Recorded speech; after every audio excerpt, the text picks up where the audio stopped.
तू मेरे को কি দরকার ছিল ম্যানেজারের সাথে ঝামেলাটা করার? ঝামেলাটা না করলেও পারতেন। ভাই শুধু শুধু কি এর সাথে আমি ঝামেলা করি? হ্যাঁ, সবার বেতনই দিয়া দেয়, শুধু আমার বেতনটা নিয়েই ঘুরাইতেছে।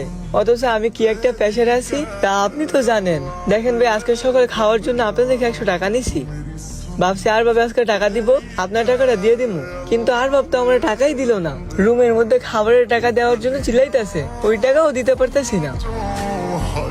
আর সবচেয়ে বড় কথা হইছে, বাসার মাঝে কিস্তি ছাড়া এসে চিল্লাচিল্লি করতেছে। আমার মা বাবা দিতেছে আমার প্রেশার, আমি আর ভাই নিতে পারতেছি না। আমার তো এখন শেষ মরে যেতে হইব। ভাই এগুলা কি কইতেছেন আপনি? ভাই আপনি মইরা গেলে আপনার ফ্যামিলিকে দেখবো কেটা ভাই? এর থেকে কত বড় বড় মানুষের বিপদ আসে, আর আপনারটা তো কিছুই না।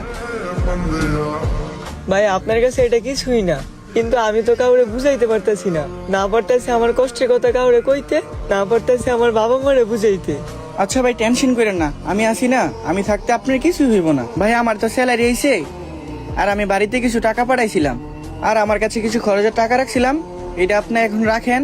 আপাতত আপনি কিস্তিটা চালান, আপনার যখন টাকা হইব তখন আপনি দিয়া দিয়েন। दीवानी यार न तेरी ভাই এই প্রবাসে এসে আমি অনেক আত্মীয় স্বজন দেখছি, সবার কাছে আমি টাকা চাইছি, কেউ আমার একটা টাকা দিয়েও হেল্প করে নাই। আর আপনি আমার রুমমেট হয়ে প্রতিটা বিপদে আমার হেল্প করতেছেন। আসলে আপনার মতো মানুষই হয় না। আচ্ছা ভাই, আমার যখন স্যালারি আসবো সবার আগে আমি আপনার টাকাটাই পরিশোধ করে দিব।